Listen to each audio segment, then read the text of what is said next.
বিসমিল্লাহির রহমানির রহিম। আজকের ভিডিওতে আমরা দেখব কিভাবে খুব সহজে এসির আউটডোর যে ইউনিট সেটা ক্লিন করতে হয়। তো সর্বপ্রথম আমরা আমাদের এখানে একটি স্টার লাগবে। স্টারের মাধ্যমে আমরা সামনের যে নেটটি এটি আমরা খুলে ফেলবো। এখানে 4টি স্ক্রু রয়েছে। 4টি স্ক্রু আমরা পর্যায়ক্রমে খুলে নেব। নিচ স্থানে 2টি আর উপর স্থানে 2টি স্ক্রু। এটি আমরা খুলে নেব।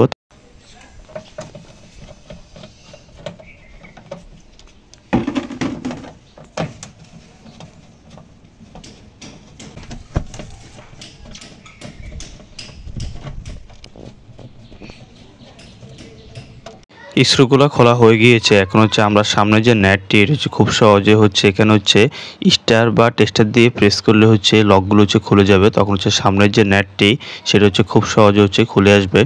অতঃপর সামনের যে ফ্যান যেটি দেখতে পাচ্ছেন এটি আমরা খুব সহজে খুলতে পারবো 10 mm এর এল টাইপ যে সকেট রেঞ্চ এটার মাধ্যমে। তো এখানে আমাদের কাজ করতে একটি স্টার আর স্ক্রুগুলো আমরা সুন্দরভাবে সংরক্ষণ করে নিচ্ছি। আর ক্লিন করার জন্য একটি ব্রাশ লাগবে। আর কিছু ডিটারজেন্ট যে পাউডার সেটা লাগবে। আর পানি আর একটি মগ লাগবে। এল টাইপ সকেট রেঞ্চের মাধ্যমে আমরা সামনের যে ফ্যানটি সেটা আমরা খুলে নিচ্ছি। রেঞ্চটি আমরা নিচের দিকে ঘুরাবো, তাহলে নাটটি খুব সহজে খোলা যাবে। ফ্যান মোটরটি খোলা হয়ে গেলে তারপর আমরা সুন্দরভাবে ফ্যান মোটরের উপর পলিথিন দিয়ে রাখবো, যাতে কোনোভাবে পানি প্রবেশ না করে। অনেক সময় কিছু এসির বয়স হলে তারপর ফ্যান যে মোটরটি সেটা জাম হয়ে যায়। এক্ষেত্রে আপনার ট্রাই না করলে ভালো।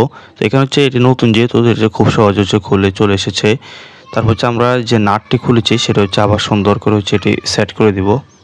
অতঃপর সতর্কতার জন্য ফ্যান মোটরের উপর অবশ্যই সুন্দর করে একটি পলিথিন দিয়ে দিব, যাতে কোনোভাবে ফ্যান মোটর পানি প্রবেশ না করে।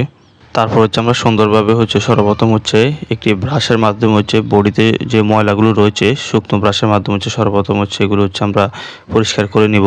তারপর আমরা ডিটারজেন্টের যে পাউডার সেটা আমরা একটি মগের মধ্যে মিক্স করে নিব।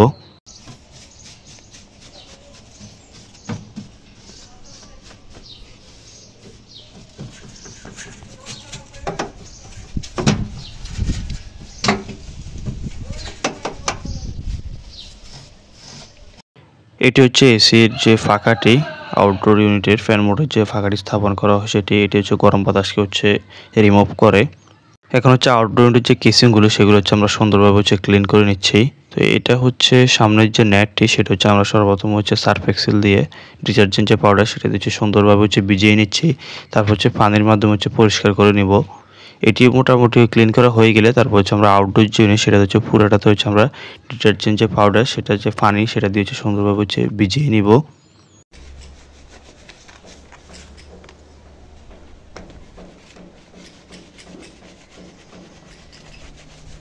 ভিডিওর এই অংশ আমরা আউটডোর যে ইউনিট সেটা সুন্দরভাবে সর্বপ্রথম ডিটারজেন্ট যে পানিগুলো সেগুলো সুন্দরভাবে আমরা ভিজিয়ে নিব। তারপর পরিষ্কার পানি দিয়ে সুন্দরভাবে আমরা ক্লিন করে নিব।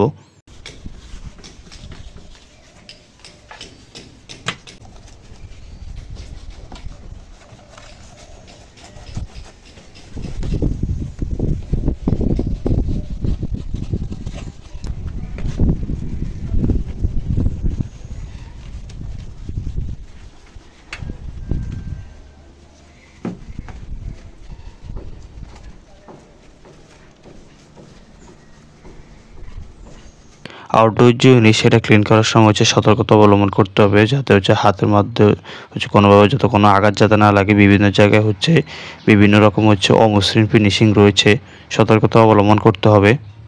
এসির আউটডোর স্থাপনের ক্ষেত্রে খেয়াল রাখতে হবে বৃষ্টির পানি জমে এমন স্থান এসির আউটডোর ইউনিট সেটা কোনোভাবে স্থাপন করা যাবে না। এসির আউটডোর ইউনিট স্থাপনের সময় খেয়াল রাখতে হবে অনেক ছাদের মধ্যে সরাসরি আউটডোর ইউনিট সেটা স্থাপন করতে বলে।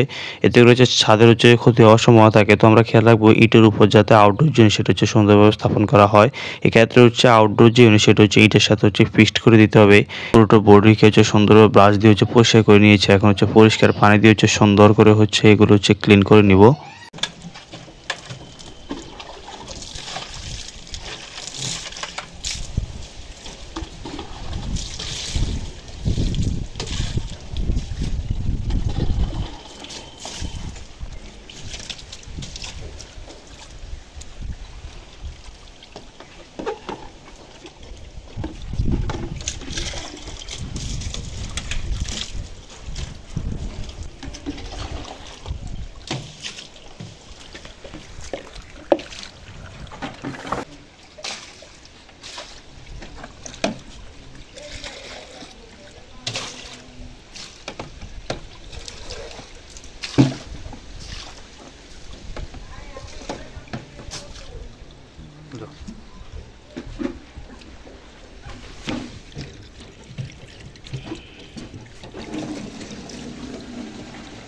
ক্লিন করা হয়ে গিয়েছে। তারপর হচ্ছে আমরা ফ্যান যে মোটরের যে পাখাটি সেটা হচ্ছে আমরা সর্বপ্রথম যে সেট করে নিয়েছি।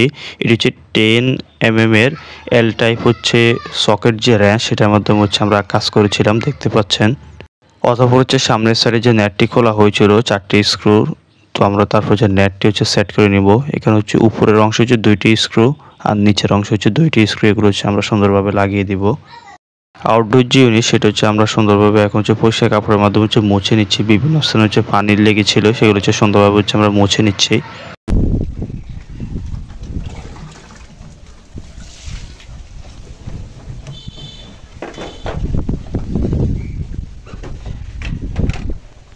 সর্বোপরি আমাদের কাজ হচ্ছে শেষ পর্যায়ে। তো এইভাবে হচ্ছে খুব সহজে হচ্ছে আমরা এসির আউটডোর যে ইউনিট নতুন অবস্থায় সেটা হচ্ছে আমরা এটা যত্ন নিতে পারি।